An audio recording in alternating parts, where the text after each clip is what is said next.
South Florida. Welcome once again to Let's Talk Safe Money with Len Strickler and Art Athanas, the co-founders of LSF Capital. I'm your host, Spike Spengel. Art, have you been enjoying your weeks with us here on the TV set? It's terrific. I love it. We've enjoyed having you. We've been getting good phone calls and so forth. Yeah. You bring another set of energy. Len, do you like having your partner out here? It's great having him here, man. Look at me. Well, you usually keep him behind the set. You don't let him come out. I was going to say, I'm the guy who likes to come out and do this stuff, right? Getting him out here is huge. That he's here is huge. So I'm glad you're with us. Well, we're together a lot at the office. Yeah, that's true. Yeah. So you let him out of his office. Yeah, let him out. Yeah. Throw him a biscuit every now and then. Hey, folks, we are so glad that you've joined us. Don't go anywhere. This is a fantastic show. It's called the Retirement Toolbox. What kinds of tools do you need to put into your retirement toolbox? Which ones have you had for a long time? Which ones can sometimes be dangerous in your own hands? All throughout today's program. I'll just start out, though. The reason why I found this so interesting is, Len, do you remember the first toolbox you ever had? Did you get it? Was it a gift? Yeah, well, yeah, it was. You got to remember, I came up as the oldest of 8 in the projects of Philly. But I had an uncle who worked at a Ford dealership. He was a service guy, right? And so one Christmas, it's an old toolbox. I mean, it was already an old toolbox. But to me, it was so important. I mean, he gave that to me, right? I mean, it was old. It was kind of rusty a little bit. But, hey, I had some pliers, a hammer, screwdriver. Hey, I learned with a Phillips. I had a left-handed screwdriver. Did you know how to use any of that stuff? Did you have a left-handed screwdriver? That's a left-handed screwdriver. Good joke there. Good joke. Anyway. Art, what about you? Were you a tool guy? Well, I don't remember my first toolbox, but I do remember my son, Jason, my oldest son. He was like 2 years old. And we got him a wooden screwdriver and a wooden hammer.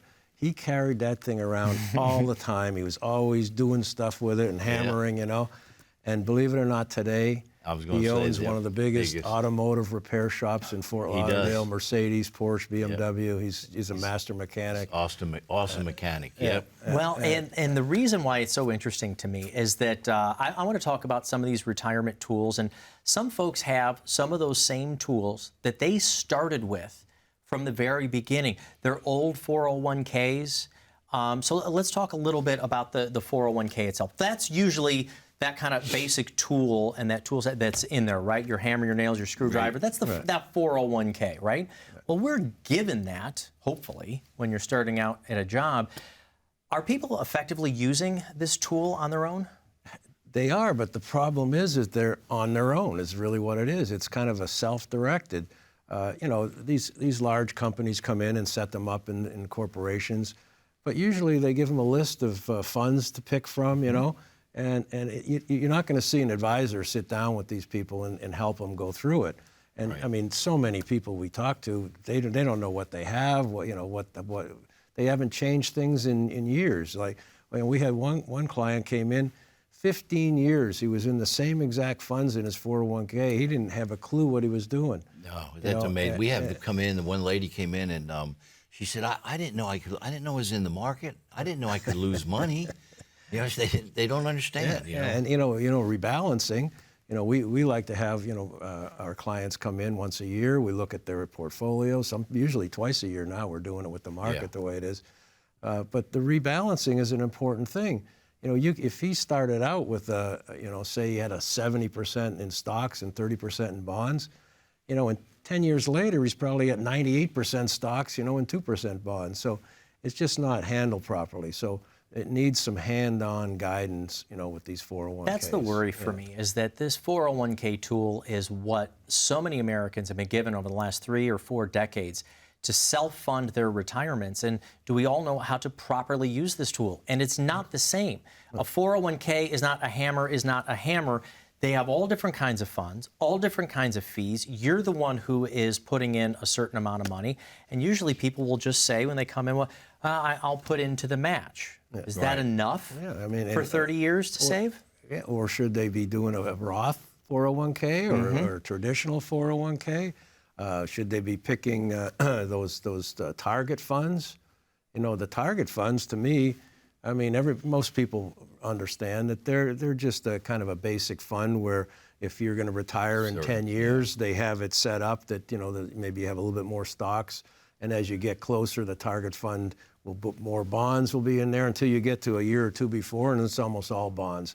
So that's kind of the way the target funds work, but they're not very well maintained. The performance is very poor. Well, look of at them. what happened to the bonds, right? The last year, the last couple of years. If you were getting near retirement, you had 70% of your 401k in the bond portfolio, you lost a lot of money. Yeah, you just opened up a whole can of worms, Art. I agree with you. Those target date funds, I think, were started to be created after 2008 because people, once again, didn't realize how overexposed they were to market risk. So people who wanted to retire from 2007, 2008 happened. They lost, what did you say? What's your line on this? What happened to their 401ks? It turned into a 201k. Yeah, they were cut in half. I actually had a lady tell me that. Right. And so the industry designed these things called target date funds, which are supposed to reduce the risk for you. So if you want to retire in, let's say, 2040, you pick that fund and it's going to move from stocks over to bonds for you. So you're not having to worry about that where you were just talking about rebalancing. But are you supposed to pick the year that you're going to retire? Should you do it 3 or 4 years deeper into retirement? Call it a 2 or through. Because are you supposed to totally reduce your risk by the age of 60 or 65? Or are you going to be retired for maybe 3 more decades? So I think even that target date fund is a confusing new tool to use to get you to retirement, right? Yeah, you really need somebody to sit down. And we do this all the time. We have clients come in, they're not going to retire for another 4 or 5 years. They have their 401k. You know, we can't move that until they retire in most cases. But we offer them to, come in, bring in their list of available funds, and we'll help them pick something appropriate, for their time before you've they done that quite a bit retire. for folks, and we're willing to do that for folks, by the way, Spike. They can't move it yet, but what we do is we help you guys look at those funds, and Art will be able to tell you what's the best way to put your money, inside those funds. So, and we do that free of charge. I mean, we don't charge for that. I mean, we, help folks out. We don't charge for our plans. No, that's right. And we do, by the way, a full, complete, holistic plan for you folks, right? Come in and see us. That plan it's an awesome plan. It's going to take into account inflation, the taxes, that we all know are going to go down, right? But taxes and everything in there, your RMDs, Art puts together, him and the team, and they put that together, folks, and it comes out to a really nice plan for you. You're going to know exactly where you're going, how much you're going to get. Are there any gaps? How do we help you fill them?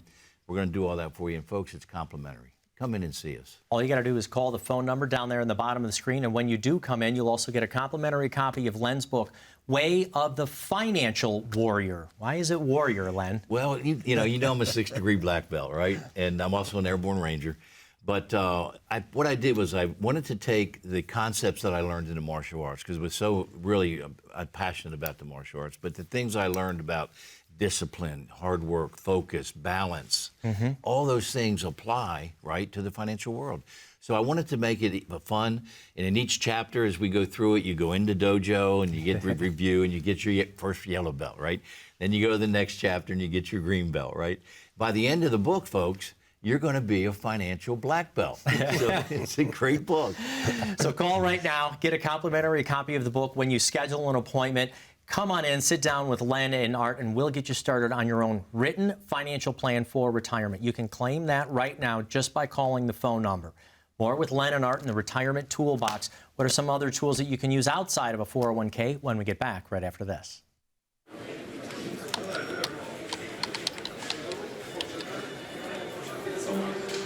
The work never seems to end until the day it finally does. After nearly a lifetime on the job, you should be rewarded for all the time you spent working. Whether that's crossing off items on your bucket list, learning a new passion, or rekindling the love of an old one. After all, life isn't over when you stop working. It's the start of an all-new chapter. The one where you're the writer and you get to choose how your story will go. A way to achieve that is by having a clear financial plan to sustain your golden years. The biggest fear most retirees have is if they'll have enough money to maintain the lifestyle they've always enjoyed.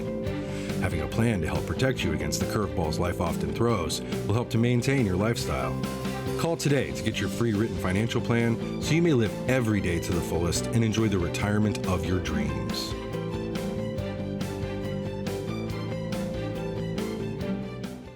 Welcome back to Let's Talk Safe Money with Len Strickler and Art Athanas. They are both the co-founders of LSF Capital right here in South Florida. I'm Spike Spengel. We're talking about the kinds of tools we want you to have in your retirement toolbox. And as we started out, we talked about how we had our first toolboxes growing up, maybe even handed down ones as well.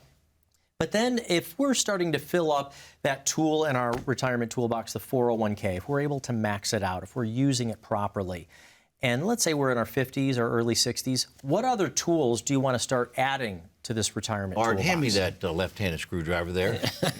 Now, folks, this is a left-handed screwdriver. When did you turn into a prop comic? You're right. Come on, man. Art's got the hammer. All right. So anyway, Art, we can talk about these things outside of 401k, okay? What other kind of tools do we want to start putting in the toolbox? So let's say we're saving well, okay? Yeah. Maybe we're maximizing. Some people will come to you and say, well, what else should I start investing in? What else could I use? Now, a surprise to a lot of people is life insurance, believe it or not. And there are ways to turn life insurance into an income stream. And we've done that. I've done it for years. Yep. You know, I actually started off with Mass Mutual, in 1990. So the life insurance was a big part of my, practice and so on. So, but right now we're using the fixed index universal life. And the reason being is we take advantage of those indexes, just like we do with the indexed annuities. So what our goal is when we're trying to put together one of these plans is we want to have the lowest death benefit and the most amount of money going in as a corridor the IRS gives us. So what our goal is try and build up as much money as we can inside this life insurance product. And the IRS has this Section 7702 it's specific to life insurance. And if you take money out as a loan from the life insurance policy, you never have to pay tax on it. There's no tax due on loans coming from life insurance policies. So if we can build up a couple $100,000, $300,000, $500,000 in a life insurance policy by putting in as much as we can. We have clients that put in $50,000, $100,000 a year into these. We have one right now, by the way. I didn't mean to interrupt you, but we just had a report from one of our guys on the team. A gentleman wants to put, what was it, $400,000? $400,000 in one of these. Yeah, so now, can you imagine? I mean, it's a great loophole that the IRS allows us, this Section 7702. So again, we're trying to, let's say we have a budget. We have, okay, I have $30,000 a year for the next 5 years till I retire. So we do a calculation using that $30,000 a year premium, the lowest amount of death benefits, so we don't have that much expenses, and we're going to build up as much cash as we can in there. And then once you retire, we stop paying the premiums and we start taking out the tax-free income. And we put a stream of income for as long as we design them to last age 100. This sounds a little bit, though, like a risky tool to handle on your own. Is this something that you want to work with somebody who's done this a few different times? Definitely. It has to be Because, I mean, designed. you said there is that loophole in the tax code, 7702, Right. but you probably have to do things and report things properly. Right, and the key is it has to be designed properly, that there has to be at least $1 in the policy before you die. If it lapses, then we have a tax problem with the money we've taken out. So that's a big, and that's why we calculate it and we watch it through the years. We can do in-force illustrations and see that it's still going to carry through.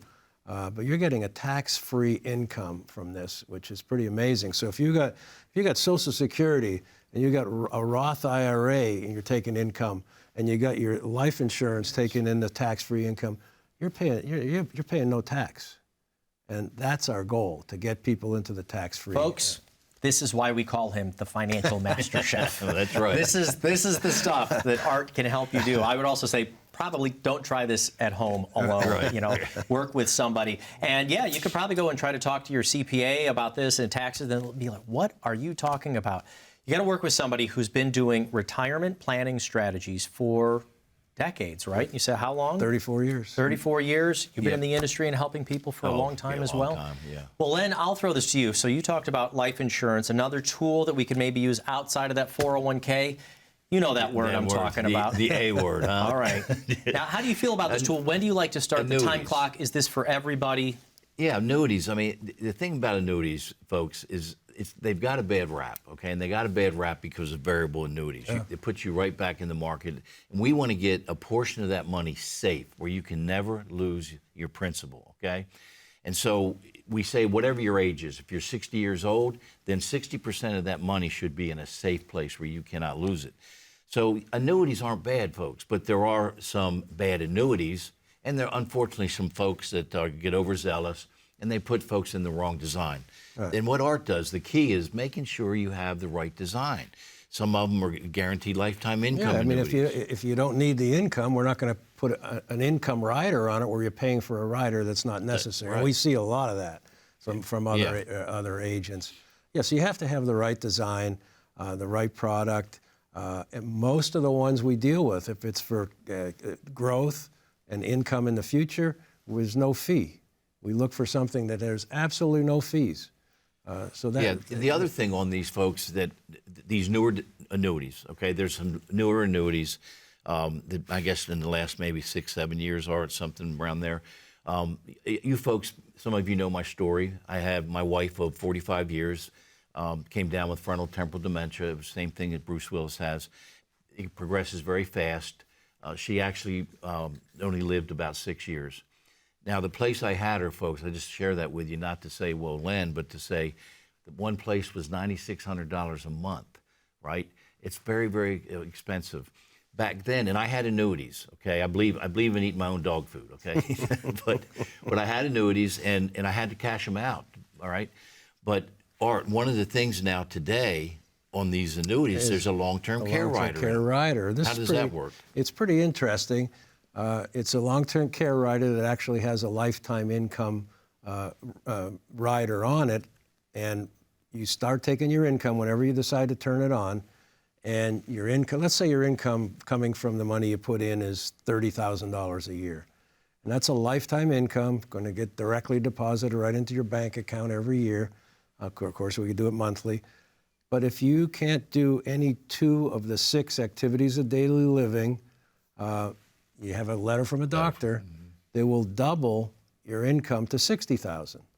Now, $60,000 could pay that would have helped me quite a bit back then. And this is what we talk about leveraging and insuring your own retirement savings. It's that you're actually, so that $60,000, you've talked about the cost of long-term care and how much they've been. We're talking somewhere probably around $6,000 to $10,000 a month, depending on your level of care, at least here in Florida. Correct. So with the $60,000, this is maybe covering about 50 or 60% of it. Yeah. Then we can use some of our own savings and Social Security to really stretch out our life savings and not run out. Because if you've got to pay dollar for dollar yourself for long-term care, how quickly will you run out of that nest egg? Yeah, it goes very quickly, 10 years, 15 years. Right. Yeah. Now, you said that some of these tools are newer, right? So would we want to do an annuity analysis? And what would that cost for somebody to come in and maybe review one of their older annuities with you? No, absolutely. We actually have what we call is the... refinance we have the refinance. We also have a scorecard that you designed, right?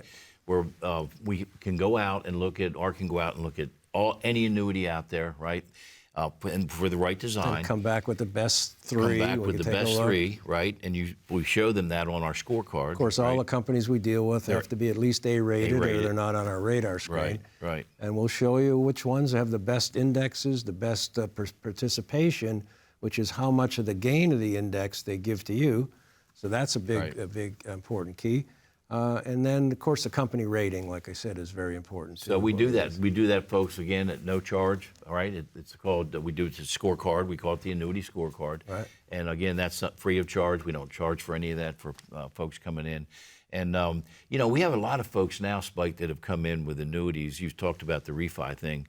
But they come in and they don't know what they have. They're older annuities. You had a gentleman not long ago had 6 annuities, right? He comes in, Art went through them.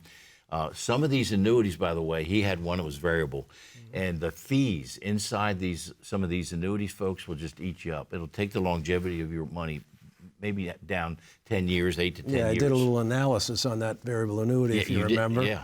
And between the M&E cost, the mortality and expense cost, the funds that are inside have management fees. He had a rider on it, like an income rider.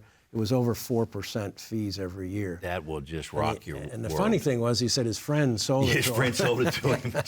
You're Well, right. let's find out exactly if the tools that you're using, such as an annuity, anything that's based on life insurance and interest rates right now, if those are still effectively working for you. It's called refinancing your retirement. In fact, we have put together a very specific message for you, what refinancing your retirement can mean to you. Don't go anywhere. We're going to explain more about it during this message. But call the phone number right now. Claim your appointment so you can get your written financial plan. What does refinancing your retirement mean to you? Right here. Have you considered refinancing your retirement?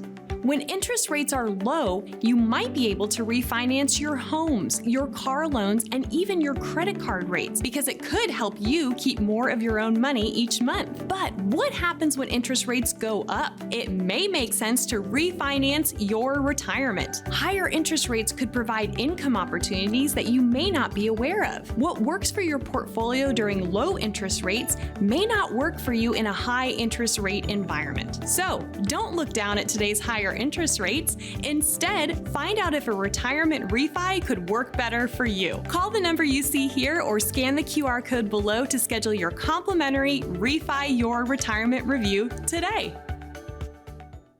Welcome back to Let's Talk Safe Money with Len Strickler, Art Athanas of LSF Capital. I'm Spike Spengel, and we're talking about the tools that are effective for you to use inside your retirement toolbox. Let's talk about estate planning tools, Len. You know, that's an interesting, Spike, but that's one of the tools that most folks don't have in their toolbox. They don't even understand it, right?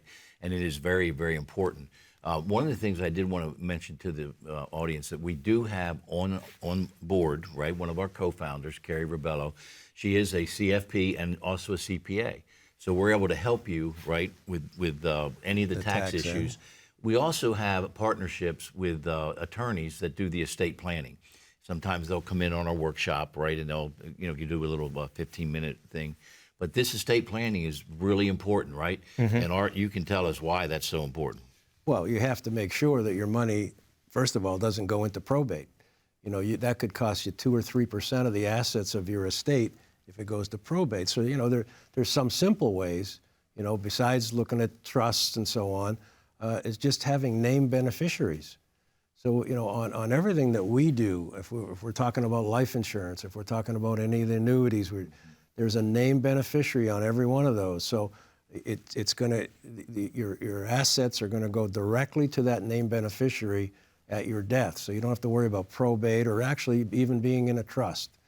So, the other way of doing it is coming up with a trust and having the trust, the insurance policies, your brokerage accounts and so on, having the beneficiary of your trust. So now everything goes in the trust, and what you have to do is have the attorney decide in the trust where everything goes. And this is a way of controlling your money after your death.